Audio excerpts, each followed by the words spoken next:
Welcome to my review on the LDV Delivery 9 long wheelbase mid-roof van. It's a 2024 model and I've had it for about 10 months and I've clocked up 14,000 Ks in it so far. So I have a wealth of knowledge to share with you about driving, the driver experience from an owner's point of view. That's what we're talking about today. I have driven it on all types of roads, every road you could think of, in all types of weather conditions as well. Now I bought the van so that I could do it up as a mobile home, which I have done. And we'll talk about that in another video. But for now, we're just going to have a look at the pros and the cons of driving this vehicle. The biggest negative is the seat. It is far too firm. Actually, I'll go as far as saying it's hard. It's also very narrow. It's okay for me. I've got a very slim butt. I fit into it nicely. But if you're a bit bigger person in the butt than me, then you're going to be hanging over sides, and that's going to make it even more uncomfortable. The second negative that goes along with this uncomfortable seat is the leg position of your left foot. Now, because of the firewall, it's designed around the gearbox and the motor, it's pushing my ankle slightly to the right. And also the dash is very low. So when I can only lift my foot about 150 mils. So it's uncomfortable. I can't stretch it out neither because the floor is very close. So the only way I can get any relief when I get up to about a 2-hour mark of driving is to bring my leg over to the passenger side. As long as there's no one here, that's fine. I can stretch my leg right out and get some relief. And with my right foot, there's no room there neither. The only thing I can do is if I'm able to put it into cruise control, I can bring my foot over to where the left foot was and stretch it out a little bit. Not much, so if the hips are aching, it's just going to have to suffer. Or what I have to do a lot of times is I've got to pull over, just have a quick little stretch and then jump back in and off we go again. So yeah, it's unfortunate. We just don't have much room here for our legs to be nice and comfortable and a very firm seat. There's two things that really annoy me and piss me off. Engine stop start at intersections. So when you pull up at a T-intersection or lights, the motor will turn itself off to save petrol, and when you put your foot on the accelerator, it'll start up again. And also we have lane warning. So if I get close to a white line, the alarm's going to go off. Now I don't like them on at all. With this vehicle, you cannot permanently turn them off. So every time we turn the vehicle on, we have to turn them off manually. There's a little quirk with these two buttons.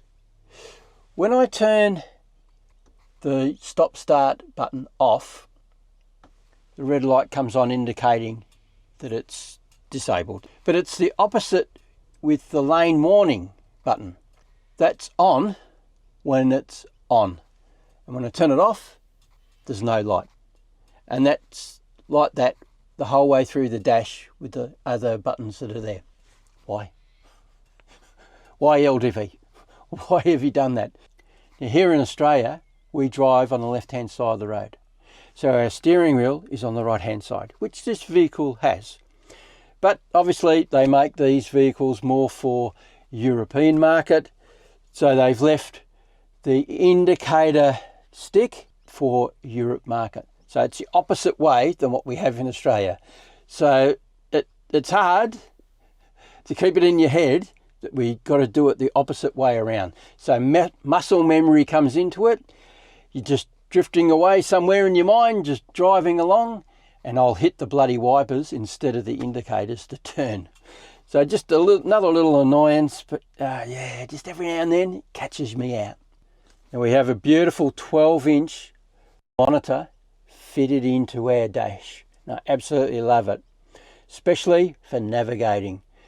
With the Apple iPlay allowing us to go onto Google Maps. Oh man, the first time I used it, I just thought, wow, I can see everything so clearly. It's going to make life a hell of a lot less stressful, going into the city onto roads that I've never been on before. And there's been a lot of work done on a major bridge that comes into the city. So going over that for the first time just recently, this was a godsend. It took all the stress out because there's now roads going everywhere. So yeah, 12-inch screen, absolutely loving it. It's one of the best little toys that's in the vehicle. The thing that I absolutely love the most about this vehicle, and that is the way it handles every type of road condition that I've thrown at it. It's just been amazing. What makes it so amazing? Well, the suspension, along with the Hancock tyres and the weight of the vehicle. They all work together beautifully. You just cruise over all the rough roads. And when we take it up into sort of mountain areas where you get really windy bitumen roads, some of the corners are a bit hairy, this thing gives you the confidence to know that you're not going to dip and sway around the corners. Look at the size of the thing. It's about 2.7 high. You would expect when you go around a corner that it's going to lean into it and you'll have to slow down and be respectful to the vehicle because there's a possibility of it tipping over or whatever. You get none of that. It's stable. It stays flat again, flat on the road, giving you the confidence to push it a little bit harder than you think you would be able to. So I'm absolutely loving this vehicle because of that. Just driving on the highways, little bumps and dips and woes in the road, it just rides them. You're not thrown around. I've owned quite a few vehicles over the years, utes, the vans, and driven other vans for other people, and you're always bouncing up and down, going around in circles. The suspension's just been horrible on them, but not on this. We sit flat. No matter what's thrown at us, it sits flat on the road. Fuel economy. Well, here we go again. Very impressed with this vehicle for the size of it and the weight of it. It's 10 litres per 100 k's. So when I first bought this, I came up to where I am now, Winton Wetlands in Benalla. I was getting 10 litres per 100 k's every time. So when you look in the owner's manual, that's what it'll tell you that this vehicle does when it's completely empty, of course. So before I started decking it out as a mobile home, it was just the standard weight and just some, items for cooking and things like that, so I could camp out here. Now things have changed a little bit. It's going up to close to or spot on 11 litres per 100 k's now that I've decked it out as a mobile home. So the weight of everything that I've put in here is very close to 500 kilos, so half a tonne. Now this van is rated to 1,600 kilos. So it's nowhere near its full capacity, but it's still quite a substantial bit of weight. And also completely fill the diesel tank up and my water supply, there's another 150 kilos added on to that 500, so 650. When we first take off to go on a trip, that's the weight that I'm going to have for quite some, miles before we start losing a little bit of weight off the diesel as we use it, and as the water I use it as well. So yeah, that's amazing to me that it's only gone up 1 litre.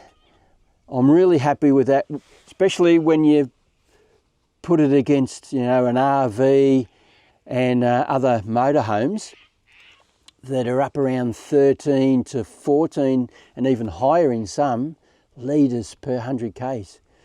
So as far as hip pocket goes, just a tiny bit of an increase. So yeah, loving the fact that, we're not chugging down tons of litres when we're going out on holidays or just normal driving around the city and places like that. Well, what about pedal to the metal? Has this got the power to overtake vehicles or just normal driving on the road and you're starting to go up, you know, steep inclines, anything like that. Well, yes, it has. It just drives like a car. It has the power of a car. 2-litre turbocharged diesel. Yeah, there's not much difference between this and a normal sort of car. I've owned 2 RAV4s and they're pretty powerful little car. It's just pretty much the same. When you want to go, it'll do it for you. Yeah, so overtaking, you'll have plenty of confidence with it to overtake, you know, caravans or, you know, trucks, anything like that that's a bit slow in front of you. You want to get around it and you've got to, you know, just a short distance. Can it get there before you get into dangerous situations with a corner coming up? Well, yes, it will. It'll do it for you. No worries.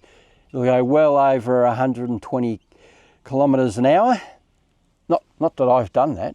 No, that's illegal. You can't do that in Australia. But if you want, it'll do it for you. When it comes to side wind, vans like this are a sail.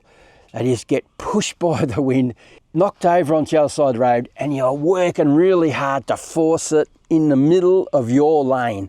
You don't want to drift into the next lane, coming traffic, and you've got to really work hard. That's my experience with a lot of other vehicles I've had. I've had 3 times that I've been in almost gale force winds, side winds coming across and hitting this vehicle. And it just handles it unbelievable. The first time I'm coming out of a forest and I know it's really windy, I can see everything going on in front of me with bushes and the grass and everything. So I'm waiting for the impact. Well, the impact comes, I get a little bit of a shove and that is it. It just sits solid on the road. It just doesn't move at all. So very impressed with side wind, but we do have a little bit of a problem with the seals on the doors. The wind does break through. Normally just driving, it's very quiet, yeah, it's really good. But when it gets that extra pressure of wind coming onto the side, especially, you know, 40 odd knots I had on one day, pushing, you know, into those seals, it's broken through and it's quite loud. That's just a little negative. Now it has quite a tight turning circle for the size of the vehicle. That impressed me as well. When I come up to somewhere, you know, end of a court or something like that, or you simply want to do a U-turn because you've missed your turn off, I've been able to guesstimate whether I can do it in one go or not. Yeah, before I bought this van, I did my research. I talked to as many people as I could. More than 12 months ago I started this, finding out whether it's a worthwhile vehicle to buy. Is it reliable? You know, do you get lots of breakdowns? Is there a common problem with this vehicle? And everybody I come across, which was about 8 to 9 people, that there's a couple of owners in amongst that, as well as just normal sort of delivery guys, they all said the same thing. Super reliable, very little breakdown. Actually, there was only 2 people that said they'd had breakdowns with you know, some sensor on the motor or something. Otherwise, everybody else saying, no, they just don't break down and they just keep going. They all said the same thing about the handling of the vehicle. They were really impressed with that. Nobody said anything about the seat though. Not, you know, I didn't know about it until I bought it myself. I guess if I'd have asked them about, oh, what's the seat like, they probably would have said, oh, it would be better if it was softer. But anyway, yes, everybody was super impressed with what they've been driving for over, you know, a year or 2 years using those vehicles. So it gave me the confidence to buy this, saving me tons of money. You know, the next vehicle up that's the cheapest is about $20,000, more than this. And then it just keeps increasing as you go along. You know, you get the Mercedes, yeah, they're just way above what this is. So price, and everybody's saying it was reliable, out in the end. So how does a Delivery 9 handle emergency braking situations? Well, I can tell you, it's pretty damn good. I've had 6 so far, all involving kangaroos. At dusk and in the middle of the night. So just driving along, doing 100 Ks, come around a nice sweeping corner that I can continue doing that speed without having to worry about slowing down. In the middle of the road as I come around the corner, kangaroo standing there. brake really hard, just slam those brakes on, come up within about 4 metres of it, and I managed to steer around it without it even moving. It was looking in the opposite direction. Yeah, challenging situation. I've had a couple of love taps where I've actually hit kangaroos, but I've managed to pull up really strongly and just tap them as the vehicle stopped. So yeah, they'd have a bruise, you know, on their run, but not all that much, because there's no damage to the vehicle at all, and you know, it doesn't take much to cripple all these modern cars up these days in the front end. Been scary at times, especially the last one. That was probably the biggest challenge. I had nowhere to go. It just jumped out onto the road in front of me, and all I could do was brake as hard as I possibly could. I nearly pushed that pedal right through into the outside of the vehicle. I hit it that hard. I stopped about 1.5 meters away from it, so yeah, that was the biggest test of all. As far as emergency braking goes, pretty damn good. Has got me out of some sticky situations, that's for sure. I think it's time to wrap up this video. Now, I absolutely love this vehicle, especially driving it. It hugs the road, just sticks to it like glue. Beautiful, rides any bumps, just stays flat in the road. Corners, handles them like a dream. Yes, we've got that hard seat, but we can replace that, which is on the cards. Yeah, I get up to the 2-hour mark and I start to feel it coming on. So by the third hour, yeah, it's definitely getting very uncomfortable. Under and up to an hour just driving around the place, you don't really notice it much at all. You know, even with the legs, it's not a drama. As far as, you know, breakdowns, I haven't had anything yet. Touch wood that continues into the future. So would I recommend it? Of course I would. I would highly recommend one of these. You know, from my experience, I just absolutely love it. That's all I've got for you for today. I hope you enjoyed this video and got something out of it. Now, if you'd like to subscribe to my channel and get more of this amazing stuff, click on my pretty little face just down there in the bottom right hand corner of the screen. Hit the little bell, you'll get notification whenever I do anything else. And if you'd like to go and have a look at all the other mad and crazy and stupid things I've been doing over the past few years, click on my icon right here at the end of this video. It takes you to my channel. I talk about photographing and filming in the forest and open forest environments. Whenever I go on adventures, like in the van or hiking adventures, I always take you with me. And when I buy cameras and camera accessories and other things that go along with my camera stuff, I do reviews on them and give you my honest opinion on them. So go and have a browse. There'll be something there of interest to you, I am sure. Now just remember, if you don't do, you don't get. So get out there and start photographing and filming wildlife, and I'll catch you in the next one. Bye.